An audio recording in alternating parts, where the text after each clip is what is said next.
সত্যিই কি দীপাকে জ্যান্ত পুড়িয়ে দেবে সেনগুপ্ত পরিবার? অনুরাগের ছোঁয়ার মহাপর্বে কি লেখা আছে দীপার ভাগ্যে? হ্যালো বন্ধুরা, আমি চন্দনা, আমার চ্যানেলে স্বাগতম। সর্বশেষ সংবাদ আপডেট পেতে দয়া করে চ্যানেলটি সাবস্ক্রাইব করুন এবং বেল আইকনটি টিপুন। নিত্য নতুন চমকে রোজ দর্শকের মন জয় করছে স্টার জলসার অনুরাগের ছোঁয়া। যদিও এখন নতুন গল্পের জেরে টিআরপিতে তেমনভাবে জায়গা পায় না এই মেগা, তবে সূর্যদীপা ও তাদের দুই মেয়ে সোনারূপার গল্প দেখার জন্য অপেক্ষায় থাকেন অনুরাগীরা। গল্পের নতুন মোড়ে আবারও স্মৃতি হারিয়েছে সূর্য, কিন্তু দীপার প্রতি একটু একটু করে দুর্বল হয়ে পড়ছে সে। এদিকে সেনগুপ্ত বাড়ির উপর থেকে বিপদের ছায়া যেন সরছে না।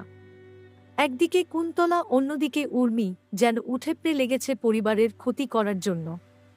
এদিকে রুডিও মারা যায়নি, সে আবারও শুরু করেছে ষড়যন্ত্র। এবার তার ষড়যন্ত্রের শিকার সূর্য আর ছোট্ট লাবণ্য। তাদের অপহরণ করে আটকে রাখে রুডি। এদিকে দীপা তাদের উদ্ধার করতে এলে ছদ্মবেশে তাকে আঘাত করে সে। এমন এক ইনজেকশন দীপাকে দেয় সে, যার ফলে দীপার দেহ অসাড় হয়ে যায়। এরপর তাকে হাসপাতালে নিয়ে গেলে চিকিৎসক দীপাকে মৃত বলে ঘোষণা করে। কিন্তু শরীর অসাড় হলেও প্রাণ আছে দীপার। সে চিৎকার করে বলতে চায় যে সে বেঁচে আছে, তাকে যেন জ্যান্ত পুড়িয়ে দেওয়া না হয়।